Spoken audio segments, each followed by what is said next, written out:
What's going on, guys? We're installing a rough country. It's actually already installed, but we'll show you the steps involved in a Jeep Grand Cherokee. I believe it's 1999 to 2004 coverage, and this is a rough country extreme lift kit. Some of the key features on this one is the relocation of the spring inboard, or the shock rather, inboard, for more tire clearance as you articulate. It does come with new springs, of course. It does come with the spacer up here for that wishbone.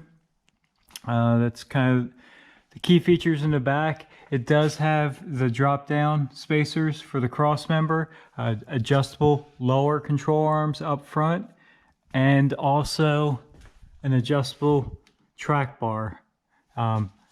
Also comes with quick disconnect for your front sway bar. So let's get started. This one is a 2000 Jeep Grand Cherokee. It actually already has I think it's a 2-inch spacer kit, spring spacer kit on it now, but it needs to go higher. So we have a 4-inch rough country suspension lift. Get that open. So there's the new springs and there's all the new hardware, shocks. Here's the wheels and tires we're putting on it. They're Dick CPEC Fun Country and fuel wheels. Let's get some measurements.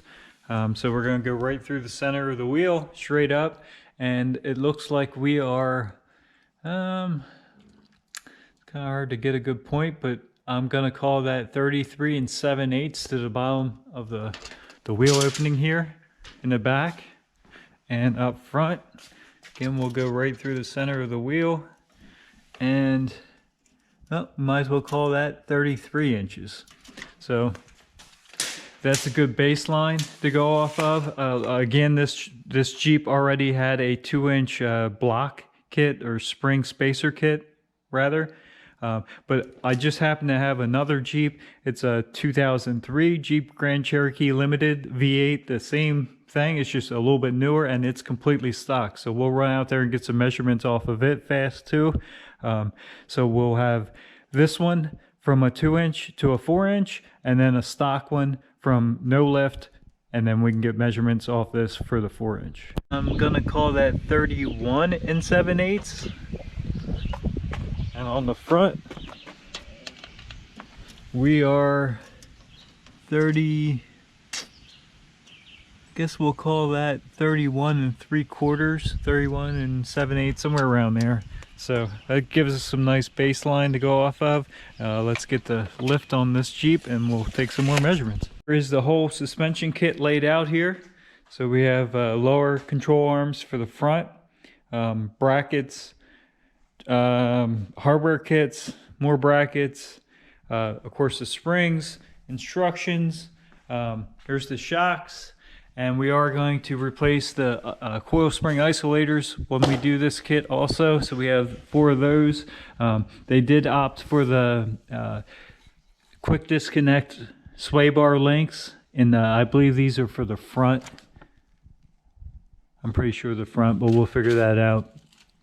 So quick disconnect, all your hardware, your brackets with RC rough country right into them, control arms, bushings, and more hardware kits, along with some warning stickers and some service stickers to remind you to tighten all the suspension components up.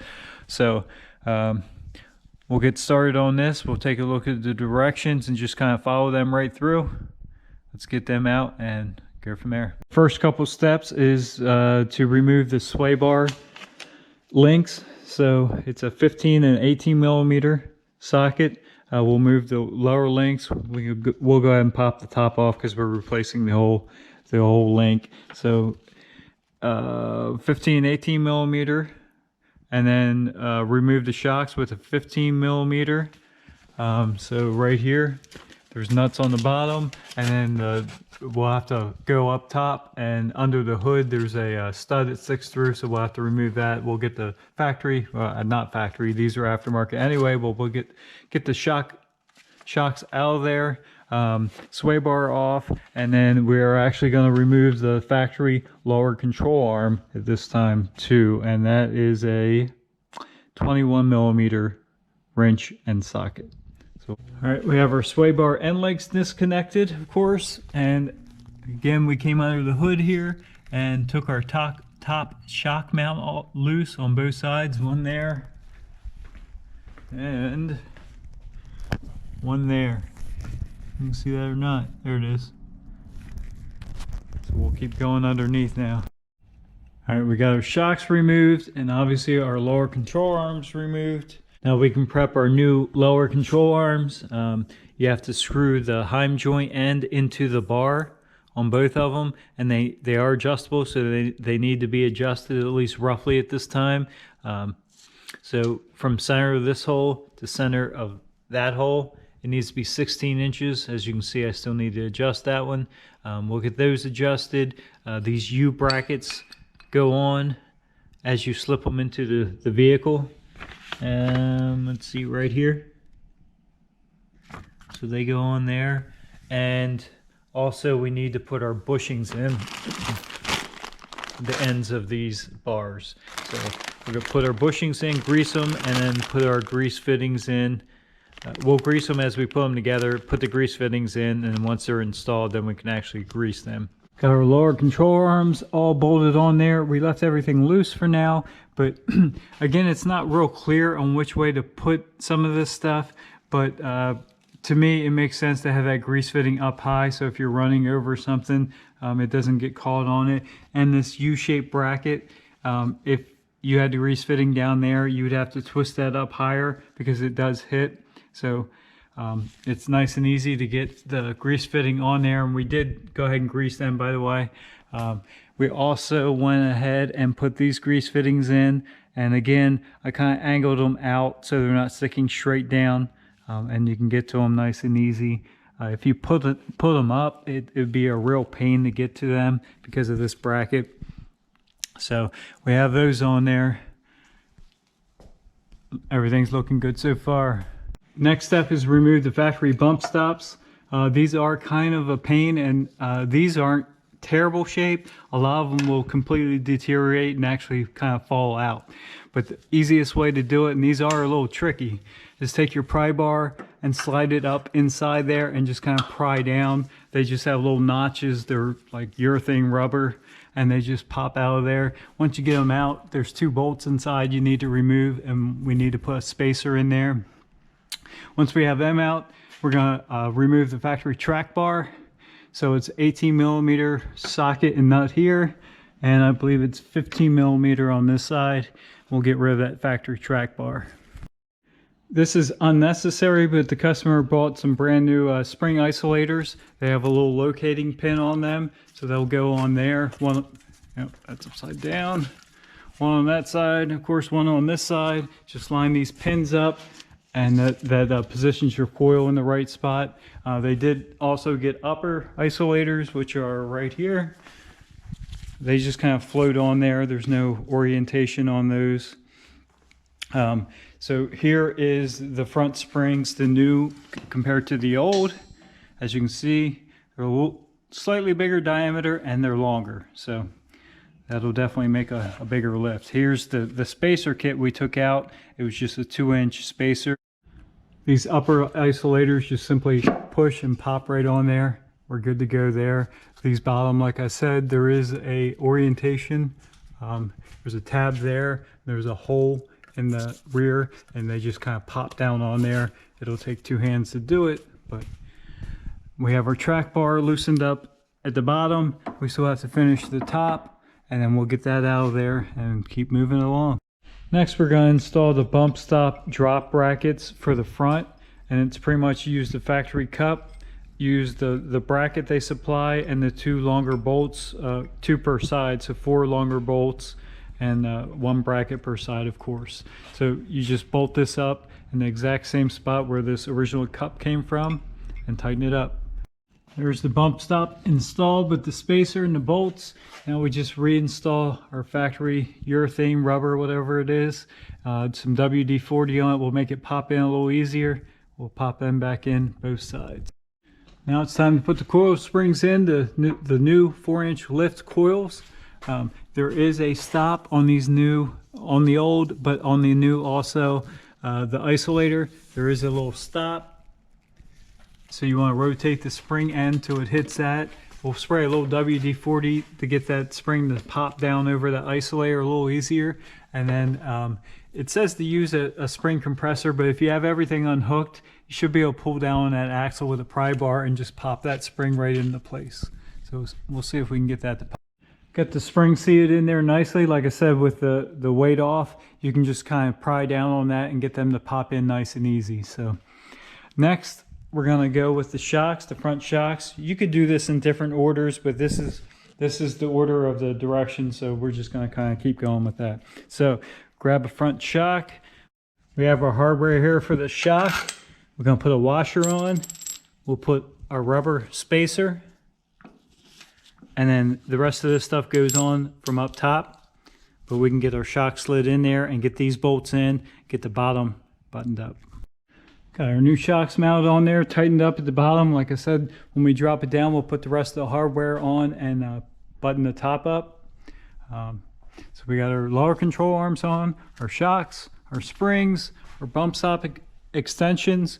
We have our track bar off. This kit actually comes with an adjustable track bar, but unfortunately it was damaged in shipping and it won't be here till tomorrow afternoon. Moving on to the transmission crossmember spacers, we have our pole jack under it to support it. We're going to remove these 4 bolts on either side. They give you 8 spacers to put in there and 4 bolts.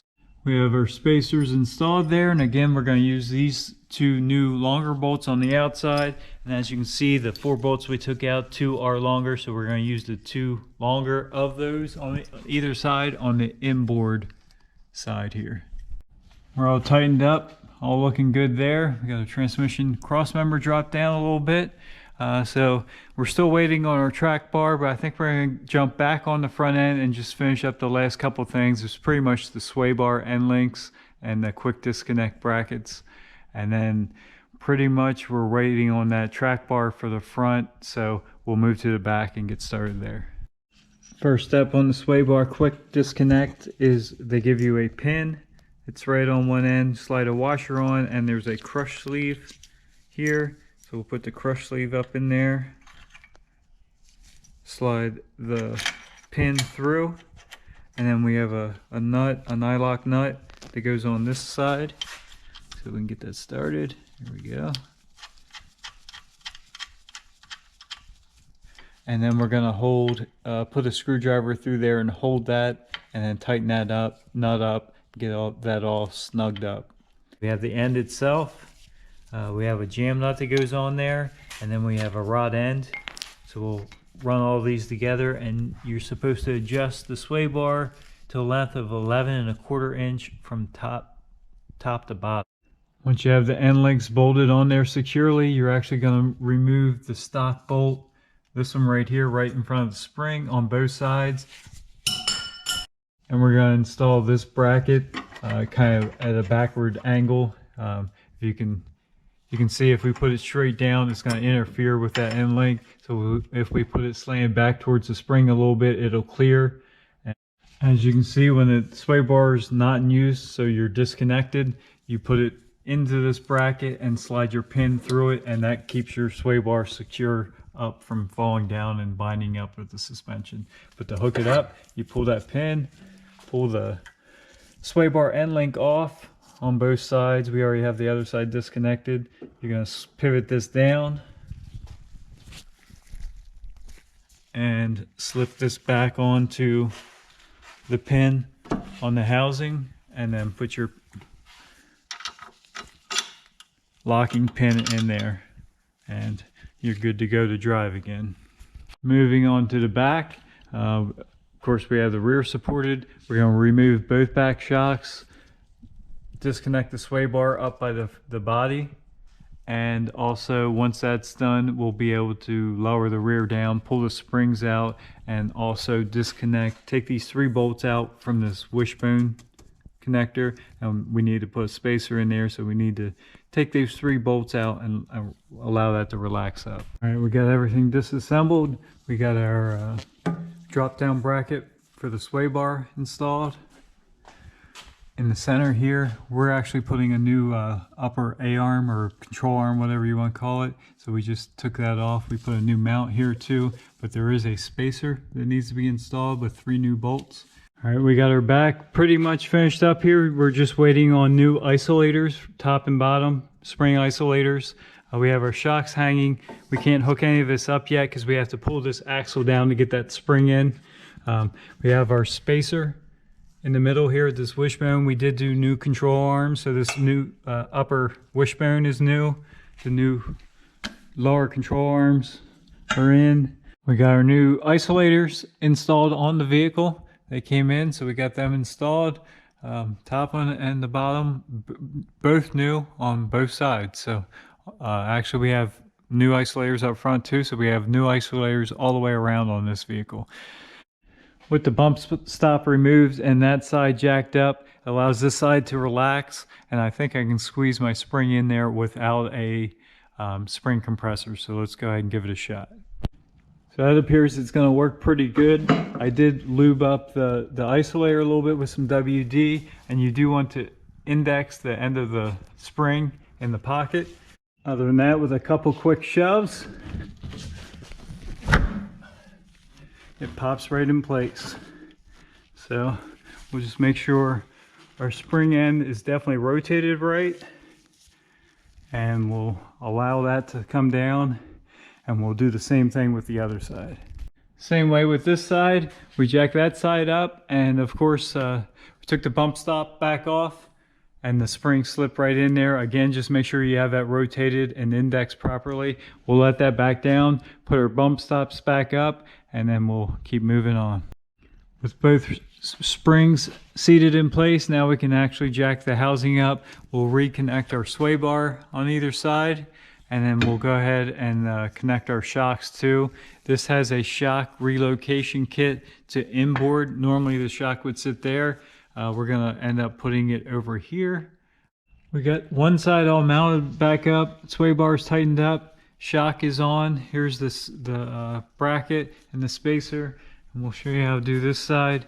Pretty much you put the bracket, run the bolt through the shock and the bracket all as one.